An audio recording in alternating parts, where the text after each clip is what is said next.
Aquí se inicia El Ciudadano TV, con los hechos más sobresalientes de la semana. Noticias.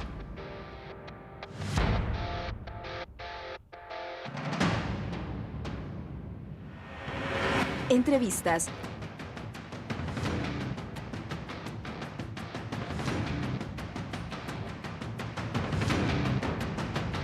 Reportajes. El Ciudadano TV es la imagen del gobierno de la Revolución Ciudadana. Bienvenidos.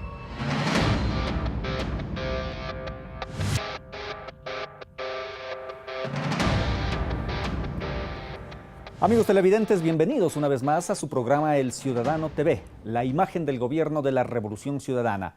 En este programa les contaremos las facilidades para crear una empresa en tan solo 2 días y a través del Internet. Pero primero veamos nuestros titulares.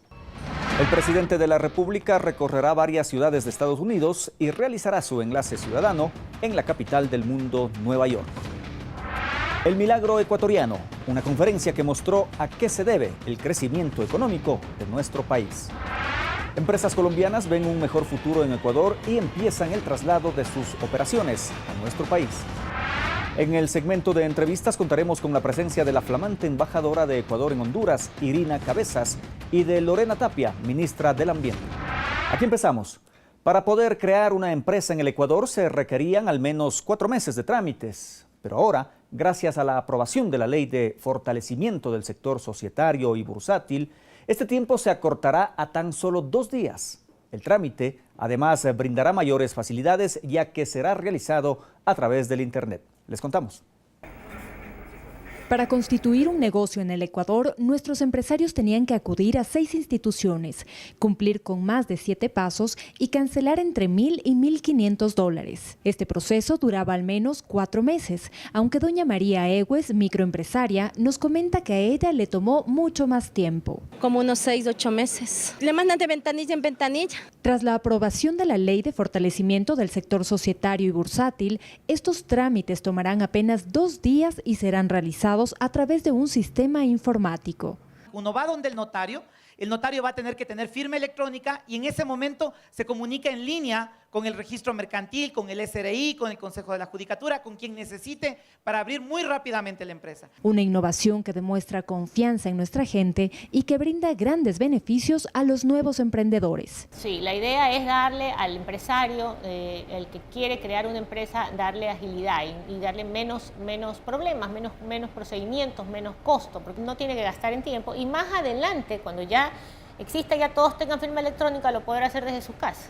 Por su lado, la Superintendencia de Compañías, entidad de control, realizará posteriormente el análisis, la verificación y el control necesarios para confirmar los datos proporcionados por los empresarios. Vamos a revisar si realmente las declaraciones que usted hizo en la escritura, a qué es el objeto de la empresa, el aporte o la declaración que usted hace de aportar al capital social tanto sea cumplido. Según esta entidad, pese a tratarse de un proceso electrónico, este será seguro y no dará pie al lavado de activos tal como se ha cuestionado. Según la página web del Banco Mundial, entre el 2009 y el 2013, el índice de facilidad de hacer negocios ubicó al Ecuador en el puesto 135 de entre 213 países, muy por debajo de Perú y Colombia, quienes tenían los puestos 42 y 43 respectivamente. Con la implementación de esta nueva ley, estaríamos a la altura de países como Nueva Zelanda o Australia, panorama que es bien visto por la ciudadanía ecuatoriana en general. Lógicamente hay más oportunidades, al futuro podríamos nosotros invertir el dinero. Me parece excelente agilitar los trámites y no estar de oficina en oficina. Me parece una buena idea. Con imágenes de Rodrigo Sandoval, Verónica Ibarra, El Ciudadano TV. Ecuador sobrepasó a los demás países de la región en cuanto a crecimiento económico. Esta es una de las conclusiones que el académico estadounidense William Black expuso en su conferencia El Milagro Ecuatoriano. Jenny Vallejo acudió a esta conferencia y nos trae los detalles. Más voces internacionales destacan los logros alcanzados en los últimos años en Ecuador. William Black, catedrático de Economía de la Universidad de Missouri, llegó a nuestro país precisamente para hablar del denominado milagro ecuatoriano. Black, ante cientos de estudiantes, profesores y ciudadanos que se dieron cita en el auditorio de la Flaxo, explicó cómo el presidente Rafael Correa se alejó de las tradicionales recetas del Fondo Monetario Internacional para dar paso a una gestión pragmática a favor del pueblo ecuatoriano. En particular tendrían básicamente a la persona correcta en el momento correcto, en el lugar correcto. Así que resultó ser muy beneficioso tener a alguien que fuera excepcionalmente bueno en economía y que no creyera el dogma neoclásico.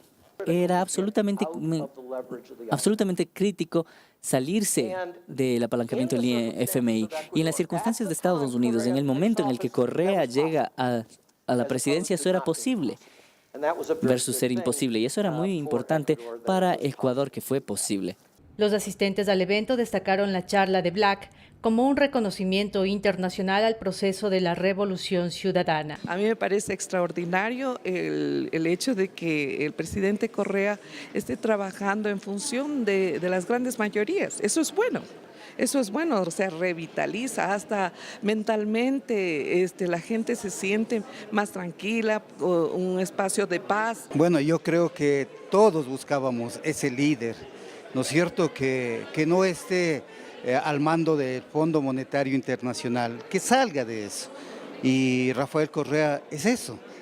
Él ha transformado, él peleó, él luchó, porque su criterio, como es el socialismo del siglo XXI, se plasma en una realidad. El catedrático, que visita por quinta ocasión Ecuador, resaltó finalmente la estabilidad política y democrática de nuestro país. Con imágenes de Rodrigo Sandoval, Jenny Vallejo, El Ciudadano TV. Este académico estadounidense no es el único que resalta los logros del Ecuador en materia económica. La revista colombiana Dinero asegura también que importantes empresas automotrices como Kia y Volkswagen han preferido trasladar su producción hacia nuestro país. A continuación, el reporte.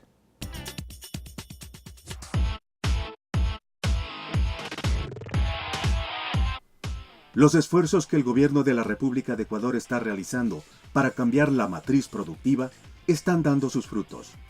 Así lo recoge la revista colombiana Dinero, que informa de la inversión que el país está recibiendo del sector automotriz y titula Ecuador le toma ventaja a Colombia. La revista especializada en economía señala que hace tiempo atrás Kia se retiró del mercado colombiano para introducirse en Ecuador. Y se suman otras marcas como Volkswagen, que también abrirán una planta de ensamble en el vecino país. Este cambio de orientación en la inversión extranjera, agrega Dinero, se debe a las políticas que Ecuador ha implementado y a que tiene mejor infraestructura. La directora de la Asociación Nacional de Empresarios de Colombia, Juliana Rico, explica que Ecuador redujo la ruta de las plantas a los puertos de 8 a 4 horas, demostrando la calidad de sus carreteras.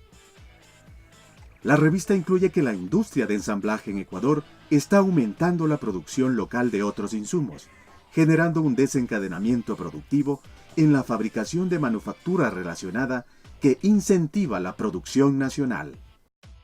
Nos vamos a una pausa comercial y nuestra entrevistada Irina Cabezas, embajadora de Ecuador en Honduras, estará ya mismo aquí con Marco Antonio Bravo en El Ciudadano TV en nuestro segmento de entrevistas. No se pierda, volvemos enseguida.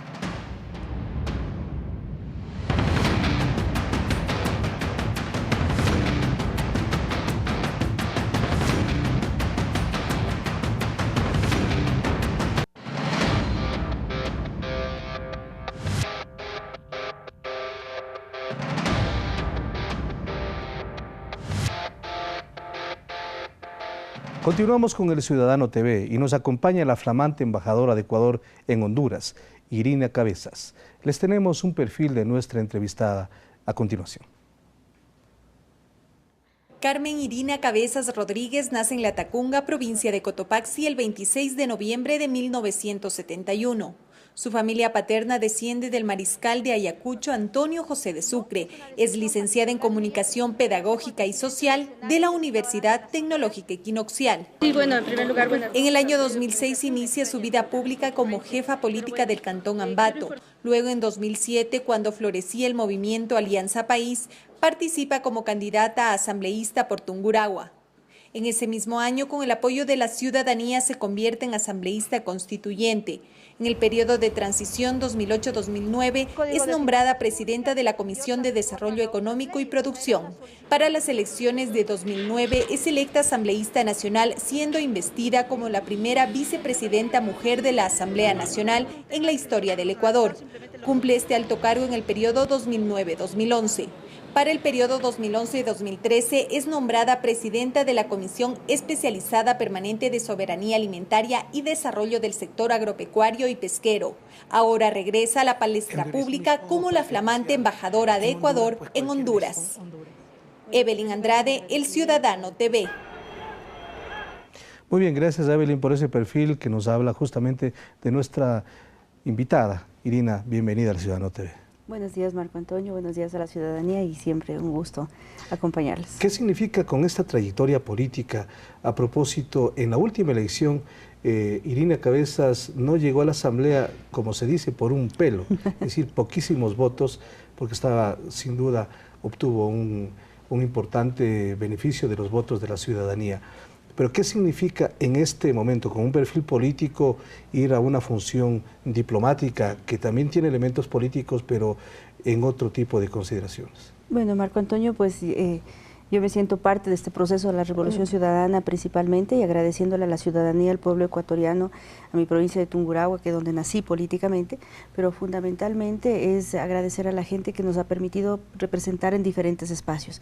He tenido varias representaciones en la Asamblea Nacional, en el último periodo no logré entrar, esa es la decisión del pueblo ecuatoriano, nos faltó poquísimos votos, llegaron otros asambleístas que no llegaban ni de lejos a la votación que obtenía el Movimiento País, pero bueno, esa es la decisión, nosotros la respetamos. Ahora hemos tenido la invitación del presidente Rafael Correa a representar al país en este pueblo hermano de Honduras y es fundamental para mí y es un altísima, sobre todo orgullo que en este caso se haya tomado mi nombre para poder ser la embajadora en este caso Honduras, pero fundamentalmente para transmitir el cariño del pueblo ecuatoriano, la responsabilidad del pueblo ecuatoriano, cómo somos los ecuatorianos acá. Creo que es una de las principales misiones que tenemos para representar en Honduras. Hablaremos de ese tema más adelante porque sin duda en este momento la relación con Honduras es fundamental. La última visita del presidente que hizo acá en nuestro país tiene varias consideraciones de fondo que vamos a analizar. En los últimos meses, quizás, Irina, usted estuvo trabajando con Lenín Moreno, el ex vicepresidente de la República, en un tema que es crucial para el desarrollo social y humano, como es la atención a las personas con discapacidad.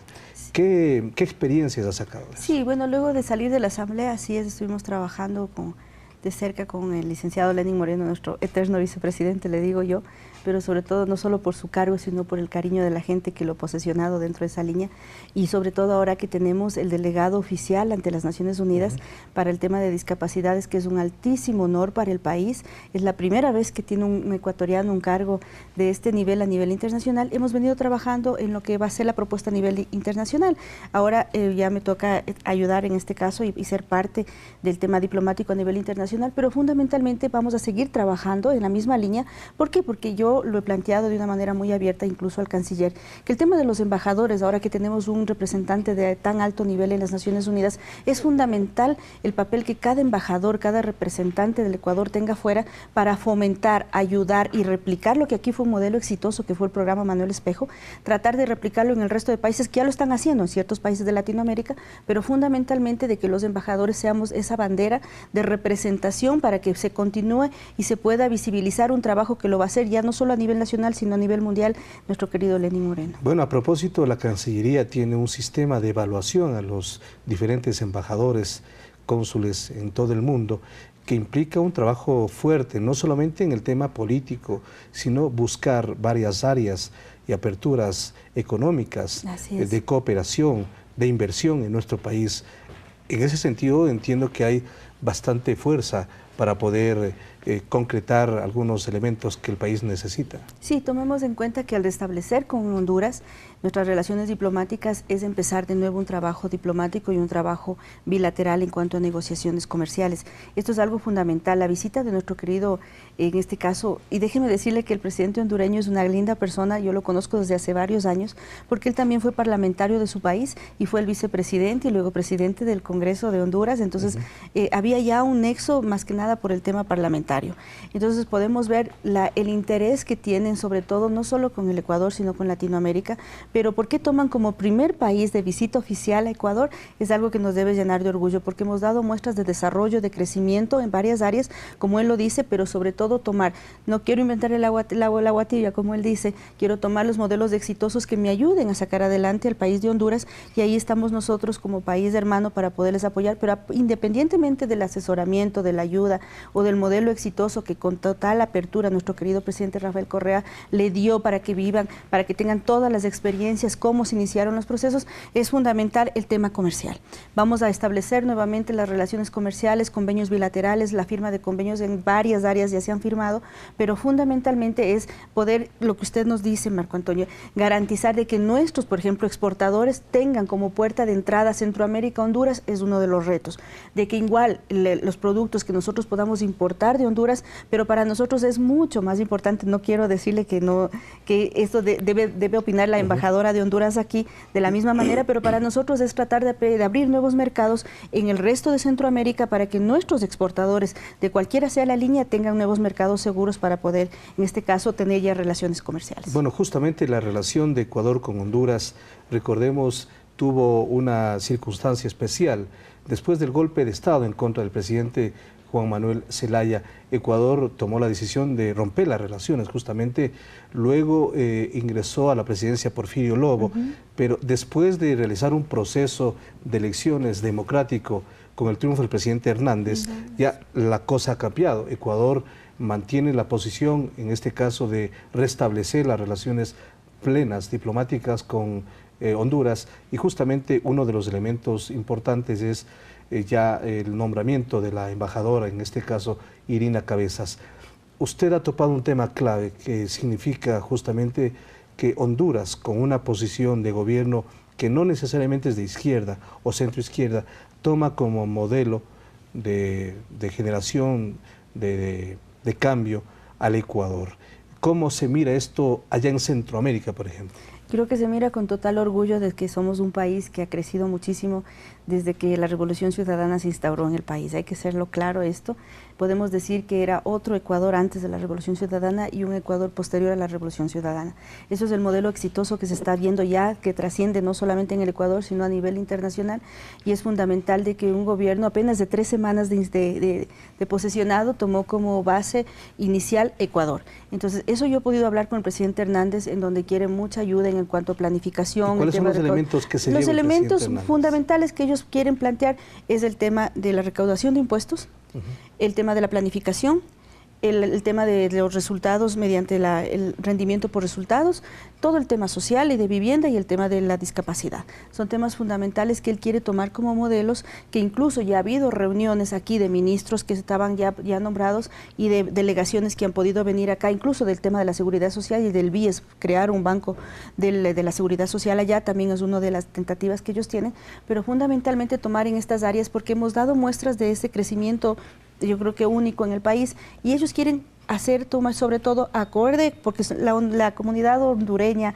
la ciudadanía hondureña es muy parecida a la ecuatoriana, somos latinoamericanos, entonces ahí es lo que hemos podido ver de que ellos pueden tener un símil en esto y tomar y replicarlo, creo que es algo importante, y es básicamente de que, como lo decía el presidente Hernández, no me importa que me digan que soy de derecha, que soy de centro, que soy con tal de sacar adelante a mi país y tomar los modelos exitosos como lo hace el Ecuador en estas áreas, es lo que está como decidido, ¿no?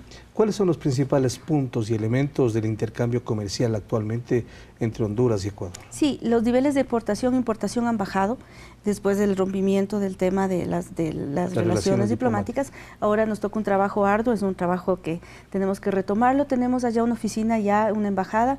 La embajada está funcionando, no existía embajador, pero teníamos un cónsul, un jefe de negocios que están trabajando constantemente. No es que se ha cerrado las puertas y nada más, creo que eso no ha sido, sino que no había las relaciones diplomáticas acordes como se están retomando en este momento, pero fundamentalmente es retomar todos estos temas de lo que es Centroamérica, porque tomemos como base que Honduras es un país de 8 millones de habitantes, pero alrededor de él existen otros países como Guatemala, como Nicaragua, como algunos otros países que también quieren tener relaciones comerciales. Entonces nos tocará hacer un trabajo en equipo con los embajadores de Centroamérica, que ese es uno de los objetivos que tenemos para poder fomentar no solo el tema de la exportación de Ecuador, sino lo que ellos también puedan entregarnos y proveernos para poder importar. Uno de los temas fundamentales que se topó en el tema de la visita del presidente Hernández es el tema de la comunidad ecuatoriana en esa querida Universidad Zamorano. Ahora es la primera comunidad, en este caso, ni siquiera la hondureña, somos los ecuatorianos los que somos parte de esta universidad allá, entonces es fundamental trabajar con ellos. Los temas de movilidad humana son delicados en el tema de Honduras, tomando en cuenta que es un país de paso para el tema de tráfico de seres humanos. Entonces son temas fundamentales que están en la agenda. Apenas lleguemos a Honduras a tratarlo, tenemos una apertura muy grande con el presidente Hernández, como lo dije, igual con su gabinete, que en el momento que nosotros lleguemos en los temas pendientes, mire que uno de los principales temas que me delegó el presidente Correa es el tema de procesar el tema del hierro en la siderúrgica nuestra. Nosotros estamos por inaugurar en el próximo año, y el próximo siguiente año creo ya, nuestra siderúrgica, y es fundamental que, por ejemplo, Honduras manda a China a procesar y que le devuelvan el hierro firme. O sea, eso es algo que, pudiendo ser países hermanos de esta gran Latinoamérica, entonces son uno de los convenios que estaremos prestos. Se acelera mucho el intercambio comercial. Ahora, usted tiene a varios países vecinos, Nicaragua con el presidente Ortega, El Salvador con el recientemente elegido Salvador Sánchez Serén, un compañero de la Revolución Ciudadana. Esto significa también un impulso para que no solamente se concentre el trabajo en el aspecto económico, sino, por supuesto, en el aspecto político. Así es, esto, como le digo, yo creo que no solo en el tema económico, yo comparto de que cuando se trata de solamente el tema, debe estar acompañada la política. La política es parte de nuestro día a día, la política es parte del vivir, creo que de todos los ciudadanos siempre tenemos una tendencia u otra, ahí estamos haciendo política. Aquí las personas que dicen soy apolítico, yo creo que no, hasta para enamorar, aquí todos somos políticos para poder conseguir, y es el vivir día a día en la política. Yo lo siento así, lo vivo así, respeto a las personas que piensen diferente, pero yo lo vivo así. Entonces, es llegar a ser parte de una comunidad, como le digo, integrar, como lo ha hecho nuestro presidente Rafael Correa, nuestro canciller Ricardo Patiño, esta gran UNASUR en donde todos los hermanos de otros países somos parte, pero fundamentalmente de que se enlacen mucho más estos objetivos en los cuales es la disminución de la pobreza, en los cuales es el crecimiento, que la brecha entre el pobre y el rico sea más corta. Creo que son objetivos generales de todos los países y para eso somos nosotros, que ahorita me toca hablar ya como representante en el nivel internacional, de que somos los voceros para justamente ahondar y entrelazarnos entre ecuatorianos, en este caso, y centroamericanos. Mire que la comunidad ecuatoriana ha sido bien grande, yo no lo sabía, en Centroamérica, entonces poder tener esa Honduras, representación. ¿cuántos ecuatorianos aproximadamente? Bueno, no tienen un registro completo, pero le digo que solo en el Zamorano superan los 330 estudiantes del Zamorano, y no digamos de que ha habido muchos ecuatorianos que ya se quedaron a vivir con hondureñas allá o hondureños allá, luego de que fueron a estudiar, y de la misma forma, sé que la comunidad hondureña acá también es bastante fuerte. Vamos a tener una reunión con la embajadora apenas ella regrese al país, espero estar todavía aquí, poder entrelazar esos nexos, pero fundamentalmente de que sepan de que la unidad en los temas con el países centroamericanos, con todos los países centroamericanos, el país como Ecuador tiene las puertas abiertas para tener las mejores relaciones diplomáticas. Muy bien, muchas gracias, embajadora, por su presencia aquí en El Ciudadano. El mejor de los éxitos para esta gestión que va a cumplir en los siguientes años. Sin duda cambiará el rumbo de su vida, pero es un desafío más personal y profesional que sin lugar a dudas hay que cumplirlo. Así es, muchísimas gracias a ustedes, y lo hacemos con total responsabilidad, como lo hemos hecho en el resto de funciones, porque somos parte de este proyecto, creemos nosotros profundamente en ser parte de la Revolución Ciudadana, pero fundamentalmente en el tema de que uno no es donde uno quiere estar, sino donde a uno le necesiten, y eso creo que es una muestra del resto de compañeros que somos parte de esta Revolución Ciudadana, lo tenemos por delante. Muy bien, muy gentil, Irina Cabezas, embajadora de Ecuador en Honduras, recientemente nombrada por el presidente Correa. Establecerá varios nexos con este país que antes no estábamos con una relación diplomática permanente, pero que a raíz justamente de este proceso democrático que se vivió en ese país, todo se ha restablecido y se buscarán mecanismos para un intercambio comercial y político mucho más eficiente. Hacemos una pausa, regresaremos aquí en El Ciudadano TV.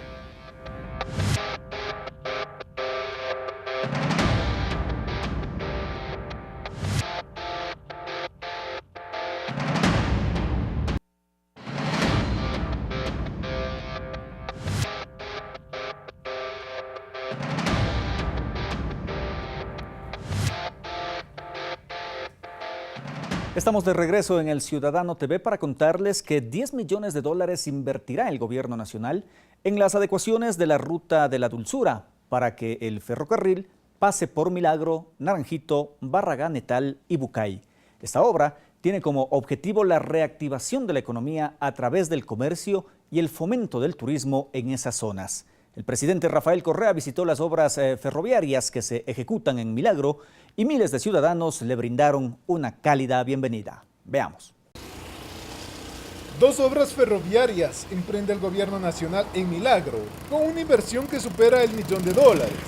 La construcción del andén principal y la rehabilitación de la antigua estación del tren en Milagro se realizan con el propósito de dinamizar la economía, el comercio y el turismo en la zona. Se beneficia bastante porque prácticamente muchos no conocen la ciudad de Milagro y al venir el tren, los turistas, viene más gente, más economía e ingresos a Milagro. Para mí es un orgullo que hayan traído de nuevo al tren, que lo hayan remodelado y me siento orgullosa de lo que está haciendo el presidente Correa con todo el país. El gerente de Ferrocarriles del Ecuador, Jorge Eduardo Carrera, expuso los beneficios que tendrán los pueblos que forman parte de la Ruta de la Dulzura, por la que pasa el tren. Los resultados que esperamos es que en la estación tenga 9,000 usuarios al año inicialmente desde el próximo año y al menos 15,000 turistas por año ya puedan hacer visita a todos los productos y servicios que se vayan desarrollando aquí en Milagro. El presidente Rafael Correa recorrió en tren una parte de la ciudad frente a la ovación de miles de ciudadanos que avivaron la visita del jefe de Estado, quien observó los avances de las obras que apuntan a construir el Milagro turístico. Aquí está la clave de gran parte del futuro, el turismo. El tren ha sido elegido el año pasado como el mejor destino turístico del mundo fuera de Europa. Lo eligieron un grupo de periodistas europeos y operadores turísticos. Aquí está gran parte del futuro del turismo y ¿por qué no?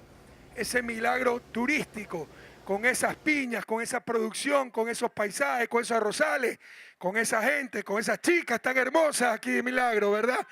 Los trabajos que se ejecutan en Milagro son parte de las obras complementarias del ferrocarril, en las que también se incluyen a Naranjito, Barragán Etal y Bucay, con una inversión de más de $10 millones. Nosotros tenemos previsto, esta obra se termina el próximo mes y hemos recién iniciado la obra de rehabilitación. Está prevista para que en el mes de septiembre ya pueda estar todo terminado, igualmente que la de Naranjito. Para El Ciudadano TV, informó Luis Santiago Ayala. Y en el habitual conversatorio entre el presidente de la República y los medios de comunicación llevado a cabo esta vez en Milagro, provincia del Guayas, el primer mandatario aseguró que el exdirector del Instituto Ecuatoriano de Seguridad Social, Fernando Cordero, podría continuar ligado al gobierno nacional. Mientras tanto, sobre el tema de la reelección presidencial, declaró que están abiertas todas las opciones y defendió el debate que ha iniciado el movimiento Alianza País, así como también reveló que dictará charlas magistrales en los Estados Unidos, a pedido de las reconocidas universidades de Yale, Harvard y el Instituto Tecnológico de Massachusetts. Dichas conferencias se realizarán del 8 al 10 de abril y el sábado 12 del mismo mes tiene previsto realizar su informe semanal de labores desde la ciudad de Nueva York, donde además mantendrá reuniones con los migrantes ecuatorianos. Finalmente, durante el conversatorio, El primer mandatario abordó el tema del colectivo Yasunidos y la posible consulta popular. El jefe de Estado insistió en que quienes promueven este recurso tienen todo el derecho de recolectar las firmas y si las reúnen, se irá a una consulta popular para conocer el veredicto del pueblo ecuatoriano sobre la explotación petrolera que afectará apenas el 1 por 1000 del Yasuní. Ellos están en todo su derecho de reunir las firmas. Si las reúnen, vamos a consulta. Jamás temeré el veredicto del pueblo ecuatoriano y nos veremos en las urnas. Estoy confiado de ganar esa consulta porque la gente nos cree a nosotros. Y están recogiendo firmas en base a una mentira. Esto se puede impugnar. Porque ustedes tienen que recoger firmas con información valedera. Es como una campaña política. Imagínense que venga un candidato a alcalde a decir una mentira. O sea, el Consejo Nacional Electoral tiene toda la atribución de prohibir esa publicidad que es mentirosa. ¿Verdad? Entonces, esto es exactamente lo mismo. Aquí están mintiendo. Están induciendo a engaño a la población. Abanderados de distintos colegios y líderes juveniles del país se dieron cita en el Palacio de Carondelet para almorzar junto al presidente Rafael Correa, quien ratificó que este proceso revolucionario que vive Ecuador es de los jóvenes. En esta cita, el señor presidente contó a los chicos temas como los daños ocasionados por Chevron en nuestra Amazonía y los invitó a vivir de cerca esta realidad. De igual manera, se refirió a la explotación petrolera en el Yasuní, asegurando que las oligarquías y los grupos de poder han querido poner a los jóvenes en contra del gobierno en este tema.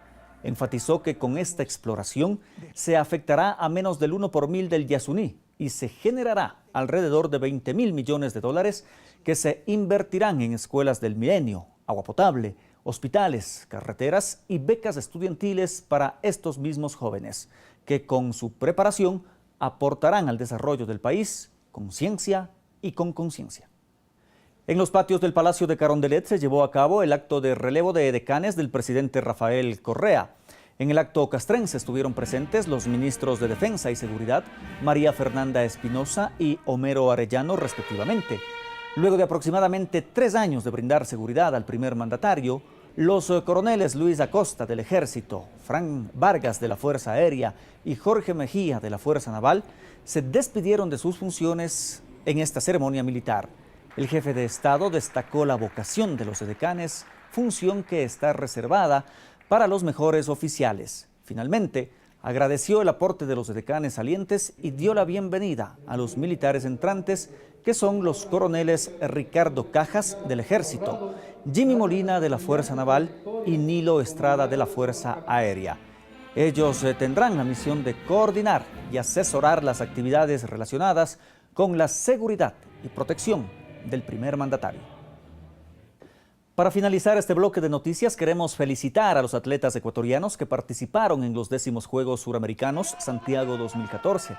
En este certamen deportivo, Ecuador logró 73 preseas, 14 de ellas fueron de oro, 22 de plata y 37 de bronce. Nuestro país ocupó el 6º lugar en el medallero oficial, después de Brasil, Colombia, Argentina, Venezuela y Chile. En este evento participaron 262 seleccionados de élite, quienes dieron su mejor esfuerzo en las 27 disciplinas. Las medallas de oro llegaron en las categorías de judo, lucha, levantamiento de pesas, patinaje de carreras, canotaje, atletismo, karate y natación. Una pausa y volvemos con Marco Antonio Bravo, quien entrevistará a la ministra del Ambiente, Lorena Tapia, sobre las medidas que se encuentra implementando el gobierno nacional para conservar nuestros recursos hídricos. Esto con respecto al Día Mundial del Agua. Quédese con nosotros.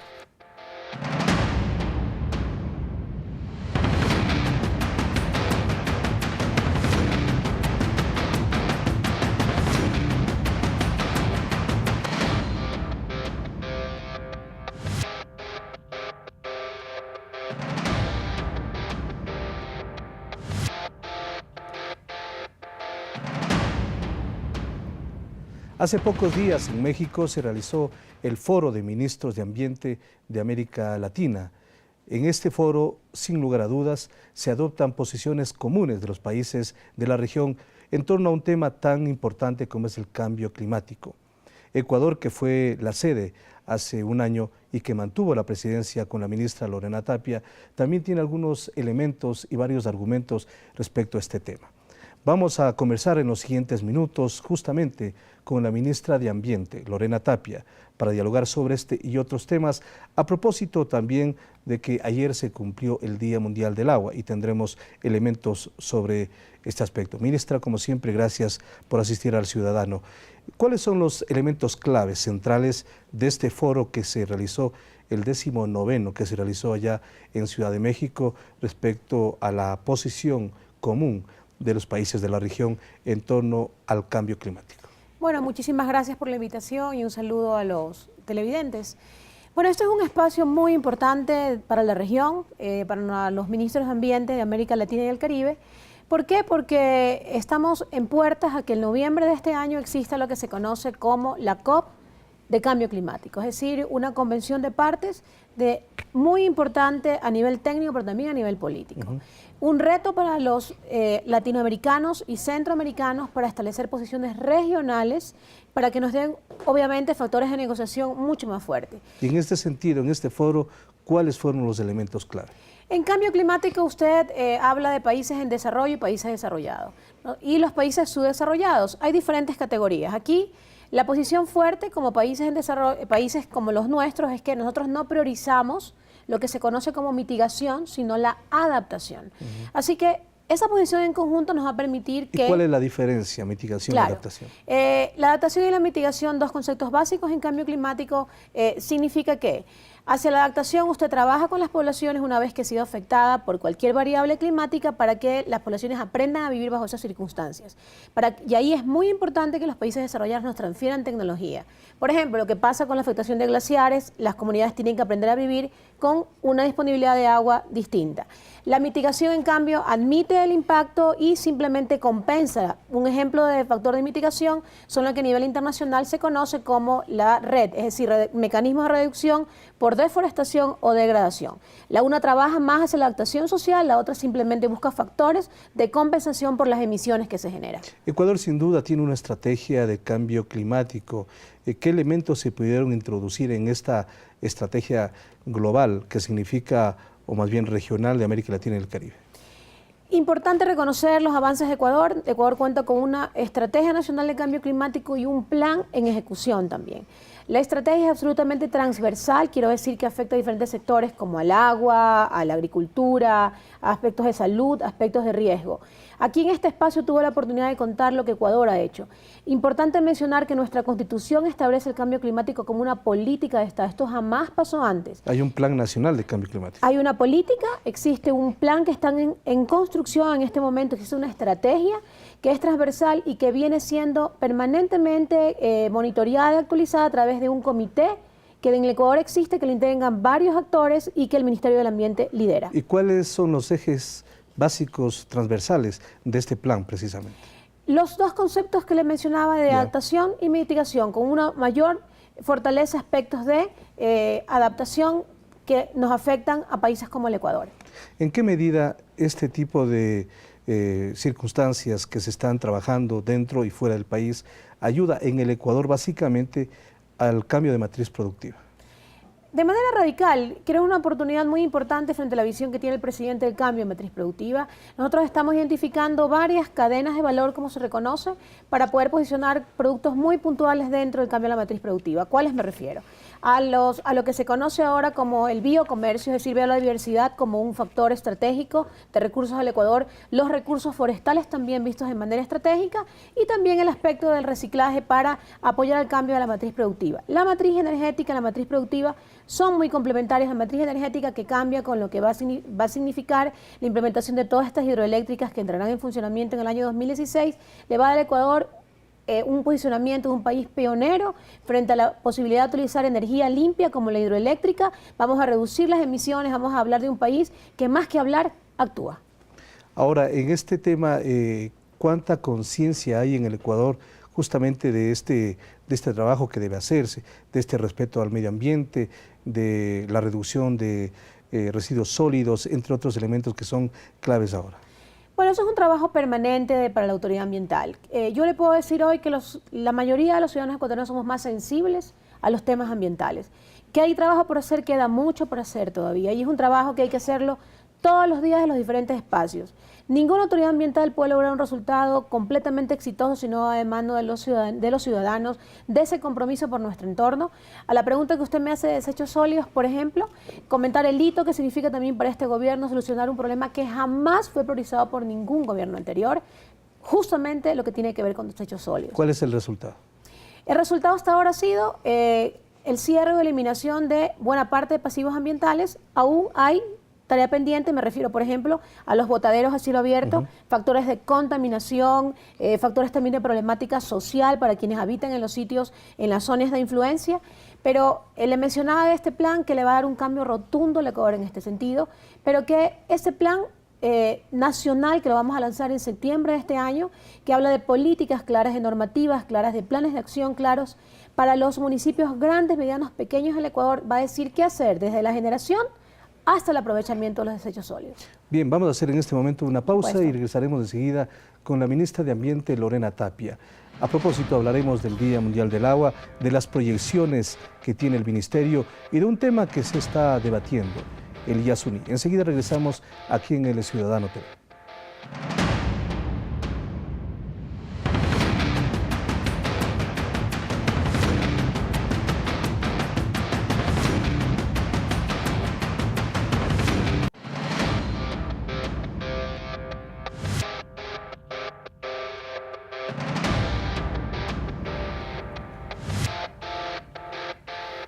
Como les habíamos comentado, el día de ayer, sábado 22 de marzo, se celebró el Día Mundial del Agua. El Ciudadano TV realizó un recorrido por el Antizana y preparó un video sobre cómo cuidar este recurso hídrico. Veamos. Abrir una llave de agua es sencillo, pero ¿te has preguntado de dónde proviene? ¿Sabías que los páramos son la maternidad del agua? Pues en esta especie de almohadas que cumplen una función similar al de las esponjas se absorbe, concentra y distribuye este elemento esencial para la vida. Así nos cuenta Carlos Salas, mediador pedagógico del Programa de Educación Ambiental del FONAG. El Fondo para la Protección del Agua, FONAG, tiene como razón de ser, como misión principal, cuidar las fuentes de agua del Distrito Metropolitano de Quito. ¿Para qué? Para que la población que vive en Quito tenga suficiente cantidad de agua y una buena calidad de la misma de aquí a largo plazo. Pero la falta de conocimiento y educación de la ciudadanía ha provocado su inadecuado aprovechamiento, según mencionó Edgar Toctaguano, trabajador de la empresa pública metropolitana de agua potable y saneamiento de Quito. ¿Por qué probablemente escasea el agua? Por el consumo de la gente en Quito. Porque cuando no llueve, como de aquí se está enviando 1000 litros por segundo, entonces se baja a 2 centímetros diarios la laguna. Por ello, la importancia de proteger y preservar este líquido vital. La estudiante Jennifer Fonseca considera que se debe empezar por acciones simples desde la cotidianidad. Nosotros debemos cuidar el agua desde nuestro hogar, por ejemplo, cuando nos cepillamos los dientes, no dejar abierta la llave, sino coger en un vaso la cantidad que la vamos a ocupar, porque el agua es un líquido vital para todos los seres humanos. Además, el músico Sebastián Salvador menciona que es necesario involucrarse y preocuparse por conocer esta realidad, para comprender cuál debe ser nuestro aporte en pro de la conservación de este recurso natural. Y hay que considerar que la responsabilidad de las generaciones actuales va a ser el derecho de las generaciones del mañana. Si nosotros somos responsables con la utilización adecuada de nuestros recursos naturales, la gente del futuro tendrá días o presentes de dignidad, que es lo que está en nuestras manos hoy en día. Este 22 de marzo se celebró el Día Mundial del Agua. Sin embargo, nuestra sensibilización y actitud debe ser constante. Es una responsabilidad compartida por la que debemos velar para que siempre haya agua para todos y todas. Con imágenes de Bolívar Ayala, Evelyn Andrade, El Ciudadano TV. A propósito, ministra, ¿cuál sería el mensaje de la ministra de Ambiente justamente por el Día Mundial del Agua? Acoger lo que los ciudadanos dicen, este estudiante, esta persona que comenta al final, de la responsabilidad que tenemos nosotros los que estamos hoy frente a las generaciones futuras. Cuando se habla de agua hay que hablar de 3 conceptos básicos: de uso eficiente, equitativo y sostenible. El eficiente es el que significa usar el agua dentro del marco de lo que una persona necesita. El equitativo es el que comparte tanto los beneficios como los costos. Y el sostenible es el que hoy usa de manera responsable para que las generaciones futuras también puedan hacerlo. A propósito, habíamos hablado hace poco respecto a un tema coyuntural, que es el Yasuní. El gobierno tiene una posición que ya la conoce todo el país, de cuidar precisamente, pero de generar recursos para que justamente estas poblaciones olvidadas tengan los más mínimos servicios, los elementales servicios. ¿Qué opinas sobre este aspecto que nuevamente ha entrado en debate en el país? Bueno, es una posición que se ha mantenido desde el gobierno, me refiero al respeto de los procesos. Hubo la decisión anunciada por el presidente, luego la Asamblea hizo su análisis y su pronunciamiento. Hoy vivimos el espacio de una posible consulta, los ciudadanos tienen derecho a esta iniciativa, pero habrá que esperar si esta recogida de firmas tiene la validez legal, si es viable la consulta o no. Por ahora, como ministra de Ambiente, lo que digo a la ciudadanía es que nos estamos preparando para responder frente a una posible explotación de forma eficiente, con un control, con una fiscalización oportuna. Responsable con todos los recursos que eso implica, financieros, de carácter humano. Prometer y cumplir, como lo dije desde el punto de partida, que si eso pasa, vamos a hablar de una explotación que sea un referente a nivel internacional, el equilibrio entre lo ambiental, lo social y lo económico, que es lo que usted mencionaba, donde toca hablar también de lo que necesita como modelo de desarrollo el Ecuador. El cuidado de sus recursos naturales, pero también la mejor calidad de vida para los ciudadanos. En todo caso, el plan inicial está en marcha, es decir, no se ha detenido, cuidando, resguardando todos los elementos claves para hacer una explotación responsable. Sí, la información ha sido muy transparente. Nosotros estamos esperando como ministerio que este tema comience, me refiero al proceso de explotación si se da, para que se active lo que habíamos anunciado que se llama el MAE, el Yasuní transparente, para que la ciudadanía vea en línea lo que va a pasar con el proceso. El respeto, como le digo, de los derechos de la normativa como tal y la responsabilidad del Ministerio del Ambiente de hacer un proceso de fiscalización y control oportuno. Ministra, ¿cuáles son las claves respecto al trabajo del Ministerio en este 2014? Comenzar hablándolo de Guayaquil ecológico, como guayaquileña que soy, hay un reto muy importante en Estero Salado, por ejemplo. Hemos anunciado que hasta el 2017 el estero estará descontaminado, así que seguimos con un proceso de monitoreo y control a las empresas, a los diferentes actores que contaminan el estero.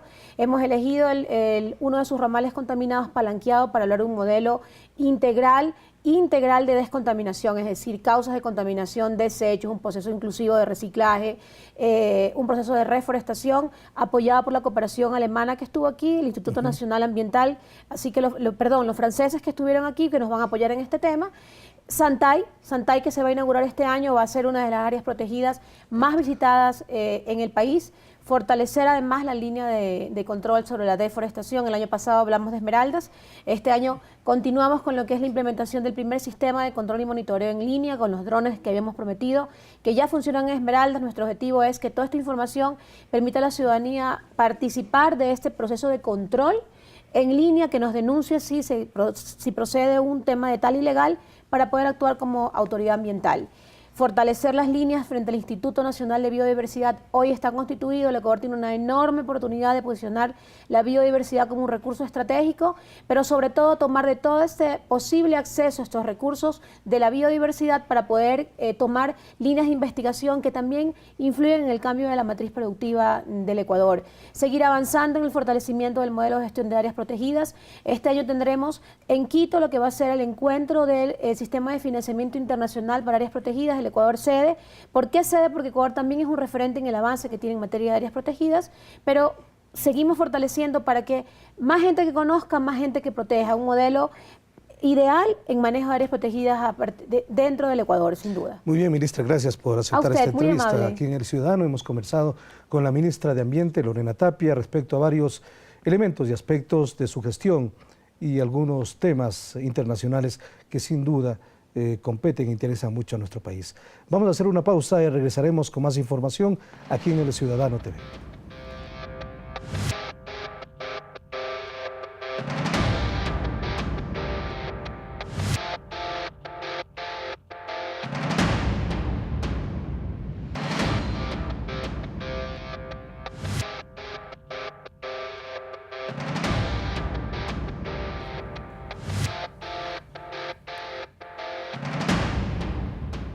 En Ecuador, la bicicleta se va convirtiendo en un medio de transporte muy cotizado por un importante sector de la población. Con la construcción de ciclovías y con la fabricación de la nueva bici ecuatoriana, ya no habrá motivos para no salir a pedalear por la ciudad. Conozcamos un poco más sobre este medio de transporte ecológico que empieza a ser fabricado por la industria ecuatoriana. La bicicleta es una forma de vida para muchas personas. Ana Cueva es una de ellas. Desde hace 3 años que llegó a Ecuador, la utiliza diariamente en sus actividades. Y yo había vivido anteriormente en Holanda y yo me acostumbré a utilizar este medio de transporte, entonces para mí es una ayuda elemental para vivir aquí en la ciudad. Gandhi Cervantes está entre los 100 primeros ciudadanos que obtuvieron la credencial de la BiciQ desde que empezó esta iniciativa. En las horas pico incluso el uso de la bicicleta como que un poco se cercena, se queda corto porque bastante gente utiliza. Y las ciclovías sí son bien empleadas. David Reynoso es abogado. Para él la bicicleta es un medio de transporte necesario para cumplir sus actividades laborales en menos tiempo. Mi oficina queda justo aquí en la República de El Salvador y me estoy trasladando hacia la avenida Amazonas para hacer unos trámites en la Superintendencia de Compañías. Y ahora va a ser mucho más rápido. Claro, es mucho más rápido. Normalmente en Ecovía me demora alrededor de 20 minutos en llegar. En bus, 25, media hora, y en la bici me demoro 10 minutos. Este medio de transporte va ganando terreno en Ecuador. Nos mantiene con buena salud, ahorra tiempo y conserva el medio ambiente. A esto se suma la innovadora propuesta del Ministerio de Industrias y Productividad, con la bicicleta producida en Ecuador, en la que participaron empresas ecuatorianas. Una de ellas es Metaltronic, con 40 años de experiencia. Hace 6 meses trabaja en el proyecto de las bicicletas.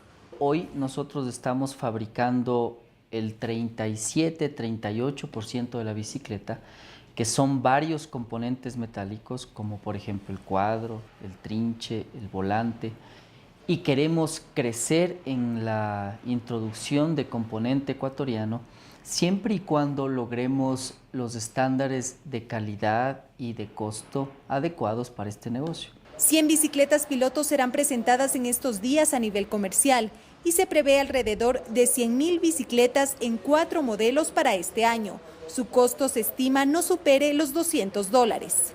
Este gobierno se ha preocupado por la industria como antes no había sucedido.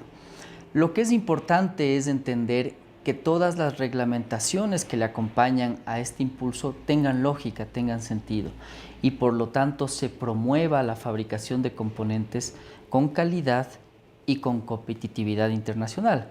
El reto para los empresarios será desarrollar un producto ideal para el mercado ecuatoriano.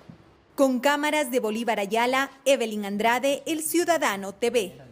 Hasta aquí llegamos con la información en El Ciudadano TV, la revista oficial del Gobierno Nacional.